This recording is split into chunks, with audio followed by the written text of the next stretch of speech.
O Dharma, incomparavelmente profundo e infinitamente sutil, é raramente encontrado, mesmo em centenas e milhões de anos. Agora podemos vê-lo, ouvi-lo e compreendê-lo, que possamos completamente clarificar o verdadeiro significado dos ensinamentos do Tathagata. Ensinamentos do Tathagata são os ensinamentos de Shakyamuni Buda. Buda, né, o Siddhartha Gautama, o Buda histórico, que Siddhartha que nasceu 600 anos antes de Cristo, né, e que teve um grande despertar, se tornou Buda, e até os 80 anos foi nos ensinando como compreender a nossa mente e acessar o despertar, sendo o Zazen, a prática da meditação Zen, a grande chave, né? A oportunidade de acessarmos a nossa verdadeira natureza, E hoje é Sexta-feira Santa, temos Cristo, que segundo a tradição cristã, católica, né? Judaico-cristã, no caso cristã, morreu por nós, né? Houve uma entrega total de corpo para que o amor, né, fosse a questão mais importante, e na sua morte não teria sentido se não ressuscitasse, né? Vencer a morte, vencer os limites. Então a Sexta-feira Santa é um dia extremamente importante, mas ela se significa mais com a ressurreição, né, no domingo. Enfim, tem todo um significado, uma crença nesse momento, nesse período da Semana Santa. E aí pensei realmente a chamada entrega como a nossa chamada provocativa. Estamos dentro do nosso processo de apresentar a Agenda 2030, Agenda 2030 das Nações Unidas, transformando nosso mundo. E transformar nosso mundo requer entrega. Entrega significa estar disponível, né? Então nós vamos falar um pouquinho sobre isso, sobre os processos da entrega, que de fato nós estamos falando, né? E hoje, o que eu vou falar muito por cima, mas ontem eu não fiz a nossa palestra, o nosso encontro, e para que dá um tempinho aí para vocês também descansarem, e ao mesmo tempo nós temos outras gravações, aí vocês podem revisitá-las, né? E aí estamos retomando hoje. Anteontem nós abordamos consumo e produção responsáveis, assegurar padrões de consumo e de produção sustentáveis, que as nossas necessidades básicas de sobrevivência, bem-estar, né? A alimentação, roupas, qualidade do ar, tudo isso seja administrado pelos gestores públicos, pelos empresários, pela iniciativa privada, né, e pela população, pelos produtores, por toda essa teia produtiva de maneira responsável. Mas às vezes ela não consegue ser responsável porque não há estímulos, não há uma política assertiva, e isso obriga grandes problemas nesse processo de produção de alimentos, esse processo de extração dos recursos naturais, que nós sabemos, a extração dos recursos naturais vem sendo feito já há séculos de maneira totalmente irresponsável, né? Para atender de forma imediata necessidades, sem pensar nas futuras gerações. Quem estuda direitos humanos, quem sabe numa oportunidade dê para a gente falar um pouquinho sobre isso, você tem várias classes de agregações de direitos, né? Vocês têm os direitos fundamentais, a saúde, a vida, né? Ao bem-estar, à segurança, você tem toda uma classificação de direitos. E existe um direito que, quando eu estudei, compreendi, achei tão bonito até de falar, direitos transgeracionais. Direitos transgeracionais. Significa, a gente proteger os recursos para as futuras gerações, né? Esses recursos que nós utilizamos do planeta para nos dar o bem-estar e a segurança, a nossa sustentabilidade, a sustentabilidade de tudo, né? também a gente tem que estar pensando nas futuras gerações, nos nossos filhos, netos, bisnetos. São os direitos das futuras gerações. Imagine só, a gente só pensa nos nossos direitos. E os direitos das futuras gerações? O que elas vão encontrar? Então é a nossa responsabilidade, né? Essa questão dos direitos e deveres. Então, são os nossos deveres cuidar dos recursos naturais, né? Dessa sociedade mais justa, mais equitativa, atendendo os gritos e os pedidos da grande teia de diversidade que nós temos, né? Pensando nas futuras gerações, não só nos nossos interesses imediatos. Então, esse objetivo 12 traz reflexões importantes sobre isso. Fala de uso de produtos químicos, né? A questão dos resíduos sólidos, o lixo que a gente gera, como é que você faz isso, né? A partir do momento que a gente joga no cesto de lixo, a gente já se desresponsabiliza, né? Alguns lugares têm a coleta seletiva, tem a reciclagem, alguns separam. Mas alguém já visitou um aterro sanitário? Eu já visitei um aterro sanitário, lixão. Alguém já foi? Não é problema meu, isso não é assunto meu. Nossa, eu recomendo que vocês visitem esses lugares de maneira monitorada, com cuidado e vejam como é complexo o tratamento dos nossos resíduos sólidos, quanto de lixo a gente gera, como é que eles estão sendo enterrados em aterros. Então você tem todo um esforço, um investimento aí para que a gente possa não gerar tanto impacto, mas a gente sabe que isso é um problema muito complicado, né? Muito grave, a questão dos resíduos sólidos, do lixo, daquilo que a gente consome, né? Às vezes você vai dar um presente, uma embalagem, o bombonzinho tá lá dentro da caixa, você passa por, sei lá, 5 embalagens para chegar no bombonzinho, que geralmente é pequenininho, para ficar na sua boca alguns segundos, né? A mesma coisa, um gole de água num copo de plástico. Você vai pôr, nem 200 ml você coloca, né? Você coloca 50 ml, 100 ml, e aí dá um gole e aquele copinho de plástico você joga e aquilo lá dura anos. Eu tenho uma amiga chamada Malu Barciotti, que trabalha muito com essa questão do consumo sustentável, né? Do consumo responsável. Então essas coisas todas, essa Agenda 2030 vem nos revisitar no sentido, o que você está fazendo da sua vida, a sua vida está protegendo, garante a vida das futuras gerações, das pessoas que virão, das pessoas que já estão vindo, né? O que a gente está deixando para essas pessoas, além de um rastro de sociedades muito agressivas, violentas, né? E que condutas a gente pode ajudar para que a sociedade seja um pouco mais macia, mais acolhedora. Nós estamos nesse processo. Hoje eu fiz um post sobre a questão do coronavírus e a posição das nossas lideranças políticas, né? Eu evito muito abordar esse assunto no Facebook, porque a gente está falando do nosso personagem, presidente da República, né? E a gente tenta falar com todo cuidado, mas é muito interessante as vozes que surgem quando você coloca uma determinada reflexão, são outras vozes, outros olhares, e aí eu vou falar um pouquinho isso no final do nosso encontro de hoje, né? Como lidar como podemos nos entregar em situações que nos deixam profundamente contrariados.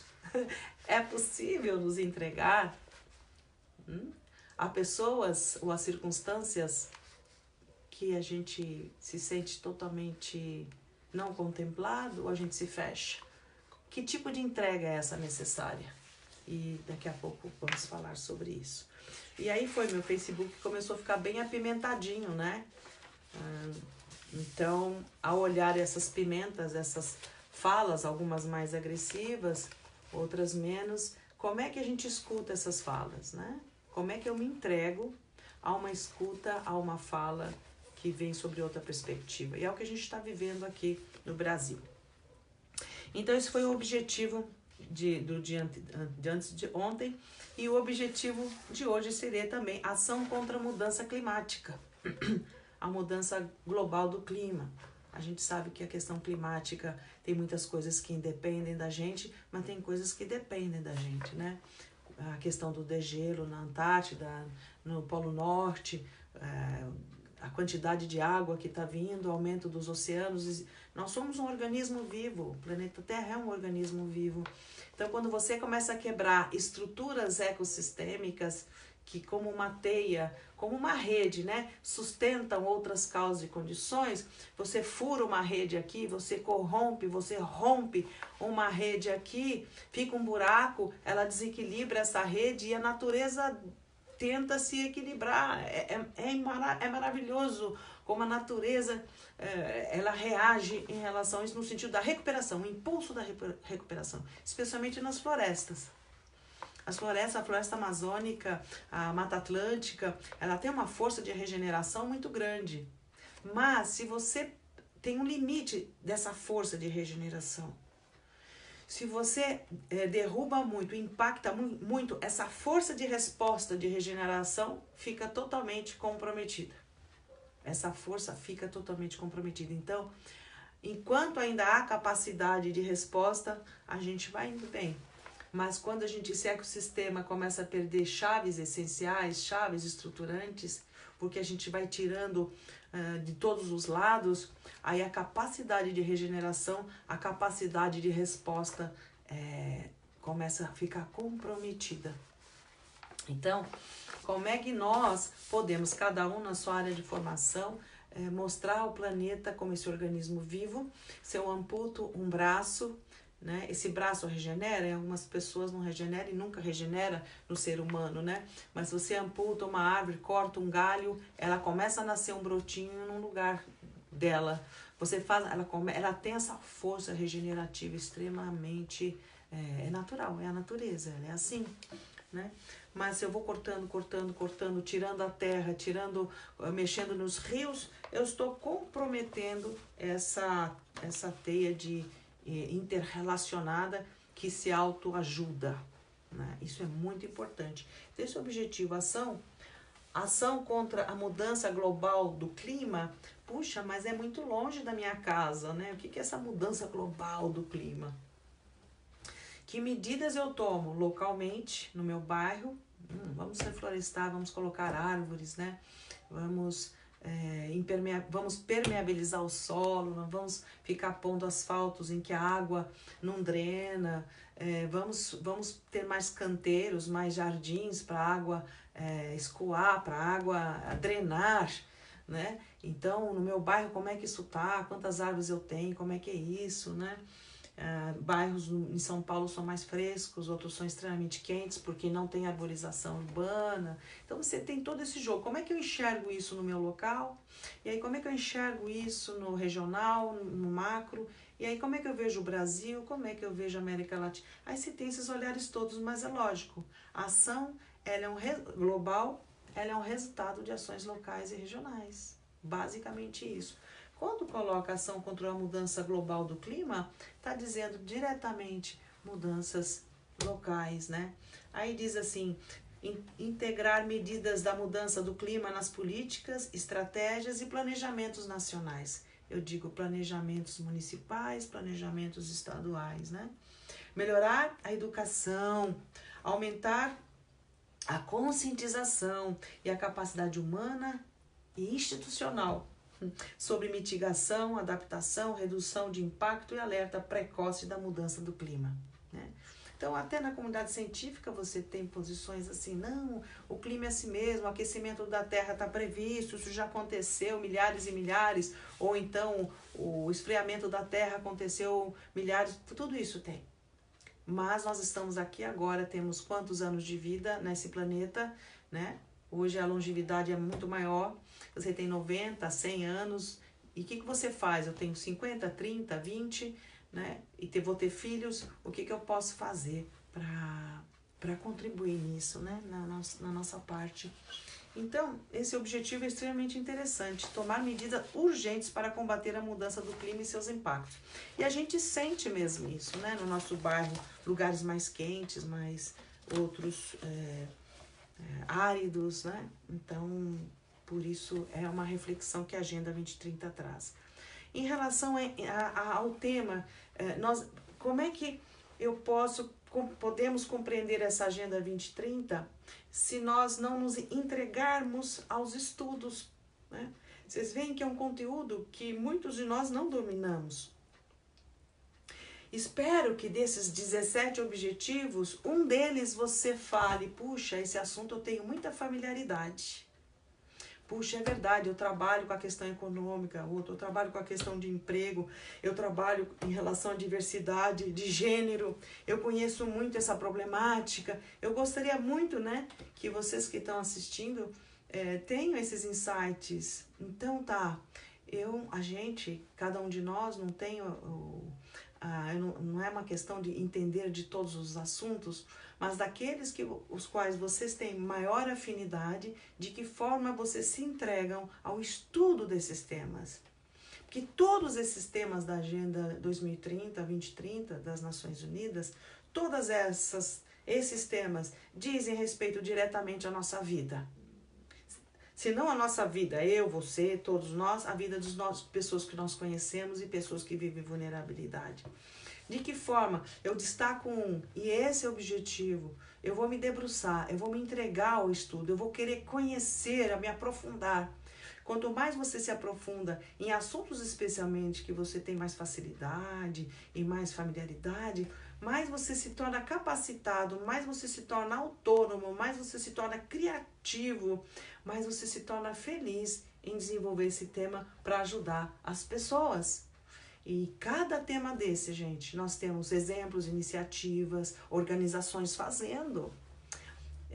Uma vez usei a palavra caldeirão aqui, não gostaram que eu use essa palavra, mas eu gosto muito da representação que a gente, quando está na cozinha, está girando lá, fazendo aquele alimento gostoso, né? Aquele alimento está se cozinhando, né? Está ficando saboroso. Que as nossas ideias sejam esse cozimento, né? Fazer de uma forma que seja saborosa e que a gente possa ter prazer em preparar e prazer em oferecer, né? Então, o conhecimento tem que ter uma aplicação, tem que ter um porquê esse conhecimento. Aliás, os conhecimentos têm essa função, né? Fazer o bem ao maior número de pessoas, dentro dos preceitos de ouro. Não fazer o mal, fazer o bem a todos os seres.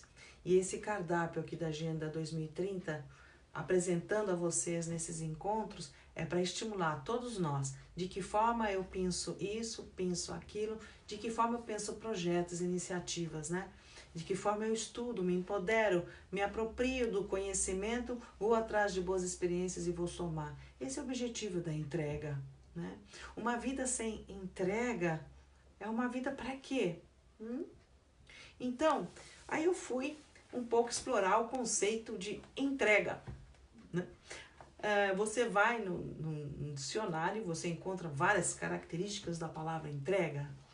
E a primeira, você passar alguma coisa para outra pessoa, né? Dar algo para alguém. Você faz uma entrega. As entregas de alimentos, as entregas de pizza, né?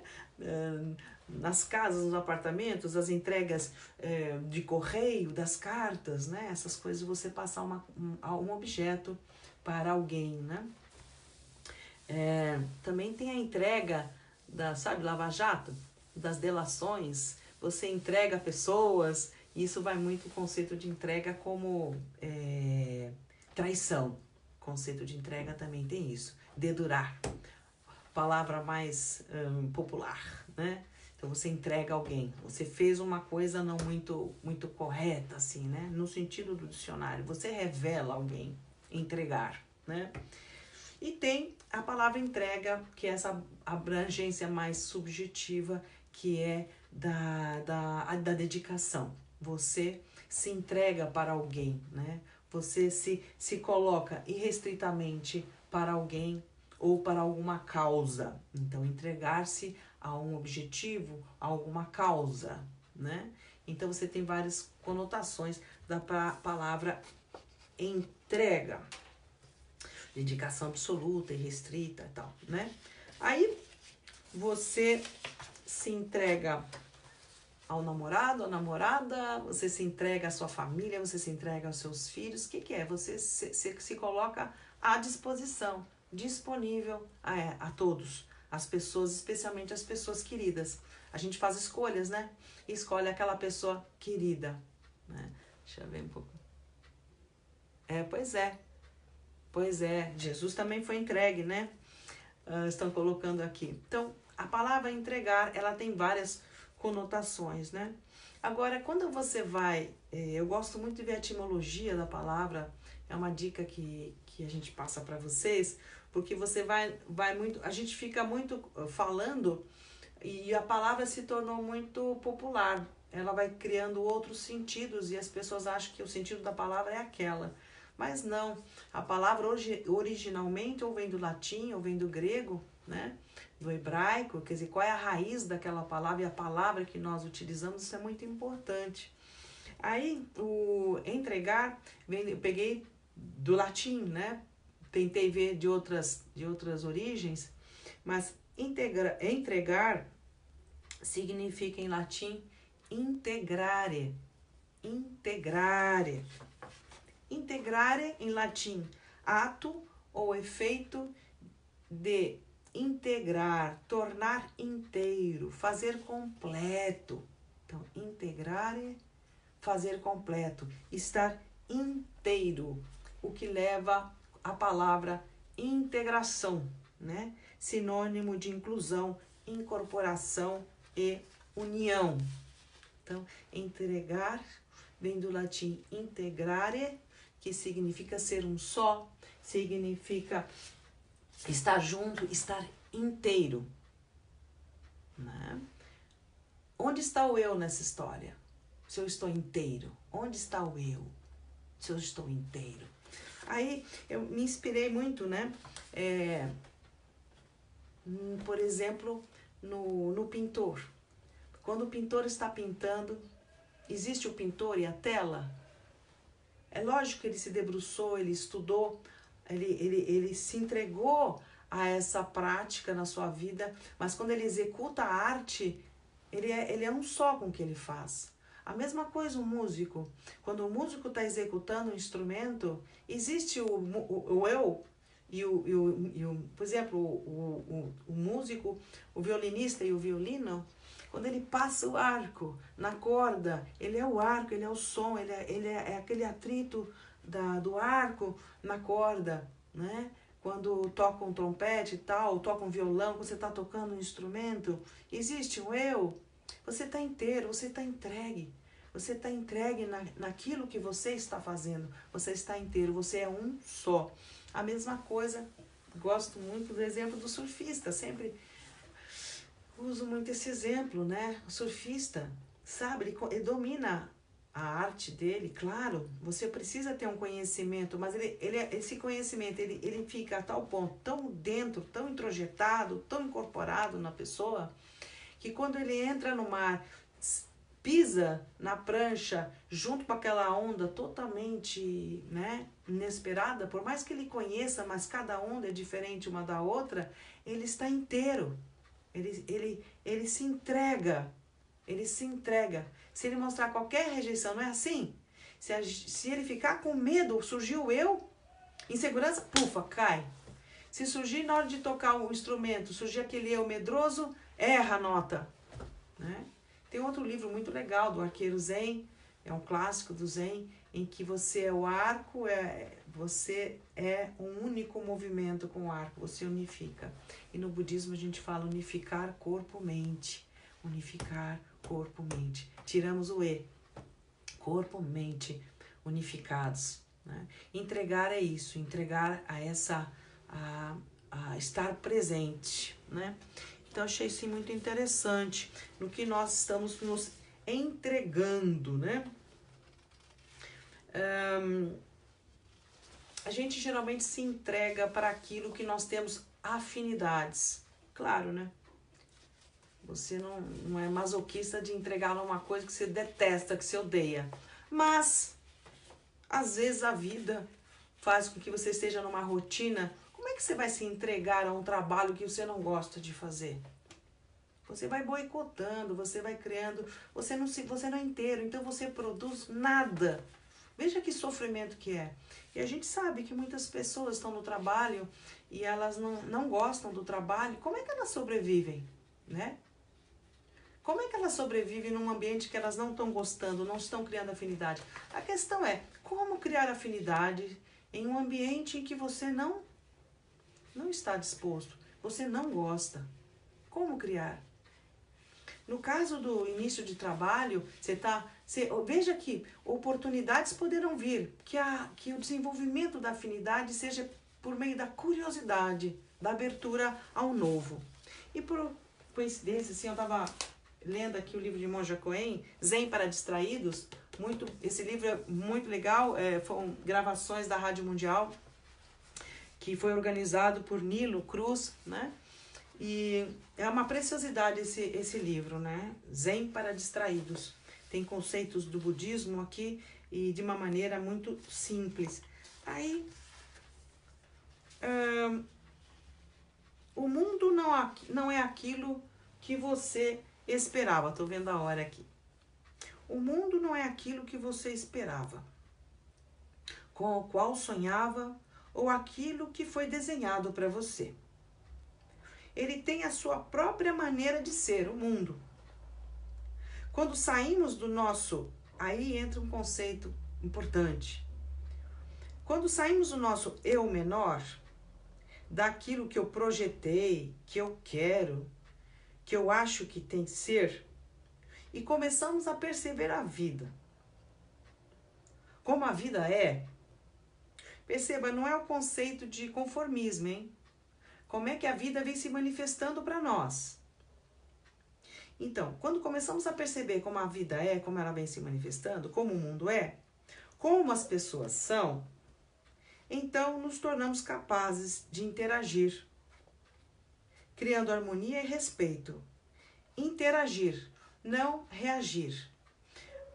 Como é que eu vou interagir com uma pessoa que eu não gosto, que está mostrando uma série de reações? Já vamos responder. A pessoa que fala com rudeza só tem isso para dar se ela está sendo rude. Você pensa, puxa, ela está sendo rude. Não exija dela que ofereça outra coisa, porque talvez as causas e condições de sua vida não permitiram isso. Isso é olhar em profundidade. Então, vê uma situação de rudeza. Talvez também você esteja provocando essa rudeza, né? A gente provoca. Mas provocou, veio uma reação de rudeza. Se essa é a resposta que a pessoa está dando, é o que ela está podendo dar. O que essa pessoa passou, causas e condições em sua vida que está fazendo ela responder dessa forma. É quando você se entrega. Quando você pensa assim, quando você pensa dessa forma, não exija dela que ofereça outra coisa, porque talvez as causas e condições de sua vida não permitiram isso. É quando você se entrega e se torna receptivo e acolhedor, que a rudeza do outro se desfaz. Entenda assim, que a rudeza do outro se desfaz em você, você não cristaliza a rudeza do outro, né? E talvez a sua resposta até a rudeza do outro seja diluída, né? Entregar-se significa, eu vou procurar, aqui a questão do emprego. Entregar-se significa, eu vou procurar emprego e vou me entregar ao universo. Isso no caso de pessoas que estão precisando muito de sustentabilidade financeira, né? Vai ficar num grau de exigência? Preciso de emprego. Por quê? Precisa atender uma necessidade básica, que é a segurança, ter possibilidade de comprar alimentos, o mínimo, o básico, né? Poder tomar água, poder vestir-se do frio, proteger-se do frio, né? Essas necessidades. Então, não é decidir que só aceita tal emprego do jeito que quer, não. A postura é de quem precisa de trabalho e precisa de meios para se manter. Eu me entrego e faço de qualquer função na qual eu esteja vivendo da melhor forma possível. Aí, continuando o texto, Monja Coen destaca uma fala importante do nosso mestre fundador, mestre Dogen, né? Século XIII. Mestre Dogen, um grande filósofo, um grande pensador do Japão. Mestre Dogen, que não escreve com G, as pessoas falam Dogen, mas é Dogen, definiu 2 tipos de eu. O eu egoísta, aquele que levamos dentro de um saco de peles, de um saco de pele, e chamou de Waga. Wagamama é a expressão japonesa para a pessoa egocêntrica, que é o eu menor. O outro é o que age distante da sua vontade pessoal, obedecendo às grandes forças do cosmos, para nos envolver e nos dar vida. São pessoas que têm afinidade para proteger a todos, pensar no maior benefício de todos os seres. A isso ele chamou de eu verdadeiro, ou de Ko. Daí surge o ensinamento, né? Estudar o eu é esquecer-se do eu. Estudar o eu é esquecer-se do eu. Porque quando você estuda o seu eu, você percebe que você é nós. Que você é feito de infinitas causas e condições. Quando você estuda o seu eu não é um eu fixo, fechado, isolado, mas a gente é resultado de infinitas causas e condições.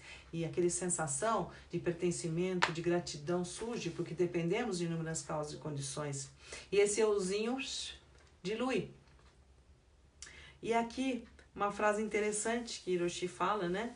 O ideograma de Zazen, que é a meditação, né? O Za é uma pessoa sentada e o Zen, 2 pessoas de frente uma para a outra. Como dizia Aoyama Shundodochi Orochi, a mestra de Hiroshi-sama, da monja Koen, que as 2 pessoas sentadas é o eu menor conversando com o eu maior. Você já ouviu essa conversa? Bom, a entrega é essa disponibilidade ao novo. A entrega, essa integrar, essa integração a não aquilo que a gente formata, que a gente está vendo fora, mas é uma afinidade ao novo, é uma afinidade ao que vem, porque o que vem é novo. A questão é que a gente quer formatar em preconceitos, né? Então, quando você tece um comentário em Facebook e as pessoas vêm com os mais diversos olhares, né? Você observa, vou ficar com raiva dessas pessoas que estão pensando numa outra perspectiva? Não, compreender essa questão que está vindo. A pessoa vive em outras condições, outras relações, né? Mas o que distingue uma colocação que considere beneficiar o maior número de pessoas, né? Especialmente no momento que a gente está vivendo do Covid-19, esse grande esforço que nós estamos testemunhando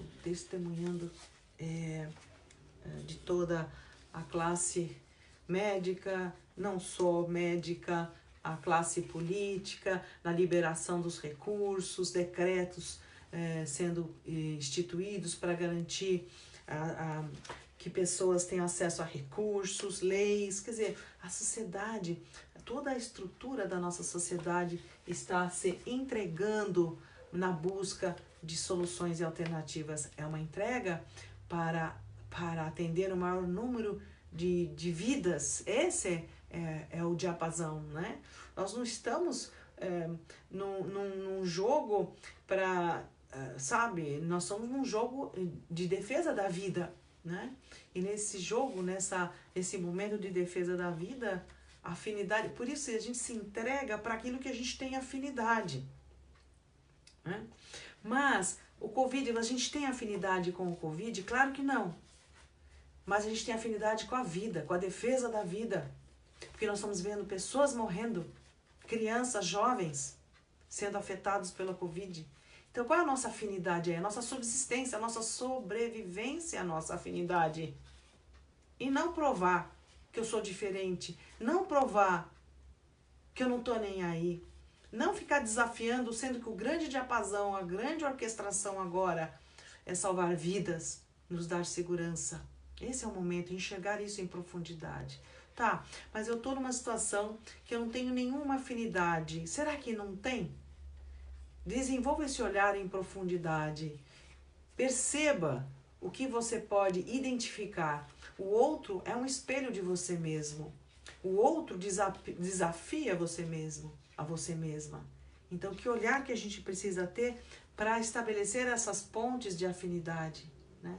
Só esse exercício já é uma entrega de se entregar, de se integrar, de se integrar. Opa, né? Por aí. E aí, nas reflexões, né? Qual que é a afinidade que o surfista tem com o mar? Por que o surfista pratica o surf? Qual é a afinidade que se tem o surfista com o mar? Qual a afinidade que o músico tem com a música? Por que escolheu a música? Ah, por condicionamento, papai e mamãe forçou a estudar piano desde que era pequenininho. Hoje eu lembrei minha avó. Minha avó foi a minha primeira professora de piano, a gente ficou muito tempo morando lá com a minha avó, eu e minha irmã, né? E minha avó ensinava piano, minha avó tocava piano 11 da noite, era casa, né? Não era apartamento, tá, gente? Naquele tempo podia, né? Assim, as casas não eram assim tão próximas, né? Mas enfim, não era condomínio, casa de rua. E minha avó gostava de tocar à noite, tocava muito bem. Ernesto Nazaré, as músicas clássicas todas, fazia bolo, nossa, o bolo tinha nome, O Cair da Tarde, né? Tocava Prelude de Chopin, tocava tudo, e me foi me ensinar piano. E como eu era indolente, nossa, eu não me conformo, sabe? A minha impaciência, olha que coisa, né? Fui me tornar uma monja budista, acho que para trabalhar até hoje é impaciência, né? Mas eu lá fazendo a técnica, estudando, a minha avó lá no fundo da casa, tá errado! Eu lá, como é que ela sabe que tá errado, né? Mas enfim, de uma forma ou de outra, convivendo com a música, a gente cria afinidades com a música, e a música é muito importante mesmo. Mas os músicos, né? Por que criaram afinidade com música? O pintor, o médico, por que escolheu a medicina? Pode dizer, por vários inputs, por vários condicionamentos, inicialmente não gostando ou gostando, mas aquele profissional que se entrega, que é integrado com o que faz. Quando está na cirurgia, ele está inteiro naquilo. Esse estar inteiro é aproveitar a vida na sua totalidade. Você está inteiro naquilo que faz? Inteira naquilo que faz? Você está inteira naquilo que faz? Ou está se dividindo? Parece uma caixinha, aquele móvel, aquela cômoda, cheia de compartimentos. Está na hora de perceber as afinidades dentro de você, né?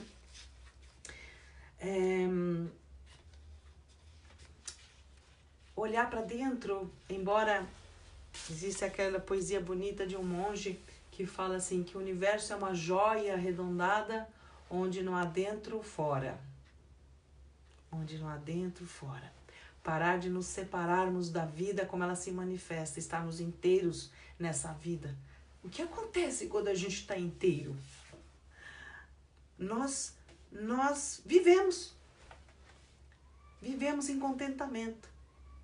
Então, e o Zazen, para concluir nosso encontro hoje, a prática do Zen, né? A prática do Zen é isso, é pararmos, inspirar, expirar, né? Observar essa vida pulsante do jeito como ela está se demonstrando, inspirar, expirar, com amorosidade, paciência, né? Observar as irritações da mente e falar, nossa, esse é o temperinho, opa, né? Observar as intolerâncias, eita lelê, tô intolerante, inspira e expira, tentar arejar a intolerância e pensar, puxa, que aspectos que eu não estou identificando em tudo isso, deixa eu inspirar, expirar, arejar, né? Olhar isso com grande acolhimento, o que vai acontecer? Nós vamos acessar esse lago brilhante dentro de nós, essa nossa consciência brilhante que está dentro de nós. E as conexões neurais, né, vão aflorar e as afinidades vão surgir espontaneamente. Não é uma coisa que você se coloca, agora eu vou me entregar nisso, agora eu vou gostar disso. Larga isso tudo. Isso aí não... são fantasias e metas que a gente coloca na nossa cabeça para como diz Monja Coen, a gente não tem que ser bonzinho, a gente tem que ser apropriado, a gente tem que ser inteiro. Pelo menos isso, inteiro e inteira naquilo que faz. Né? Então esse é o convite para pensarmos nesse dia de profunda entrega e que a gente possa nos integrar com tudo que existe, com as contrariedades, observar o porquê se manifesta dessa maneira. Se não compreende, inspira e expira. Se acolhe, se acolha, né? E observe esse movimento. Entregar-se a esse movimento de olhar em profundidade tudo que existe, ok?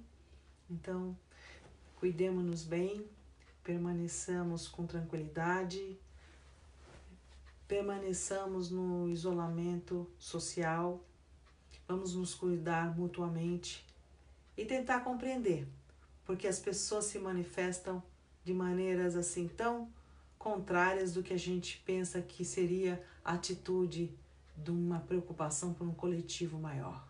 Onde é que está o coração e a mente das pessoas nesse movimento?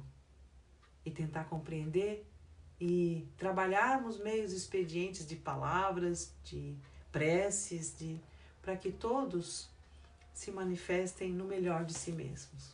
Tudo bem? O melhor de si mesmas. É isso, nosso encontro de hoje. Que os méritos de nossa prática se estendam a todos os seres e que possamos todos nos tornar o caminho iluminado. Quando a gente fala os méritos de nossa prática, não significa, não méritos, não faço isso para ter méritos, mas que o nosso esforço, sim, beneficie inúmeros seres.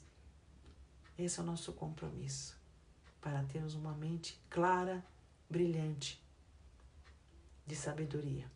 Bem, vamos praticar bastante zazen. Acesse o nosso Zen do Brasil, o Face Zen do Brasil. Nós estamos tendo vários momentos de zazen. E no YouTube também tem uma explicação de zazen de Monja Coen, muito bonito também, o que é o zazen. Porque a prática meditativa, gente, não é meditação passo a passo e nem deixar de pensar. Mas zazen também é transcender corpo-mente. Zazen, existe uma transcendência na prática do zazen. Então não fiquem só na técnica pela técnica, na respiração, na coluna, tudo. É que tudo isso leva a esse centramento que transcende corpo-mente. Ok? Boa noite, bom descanso e até amanhã.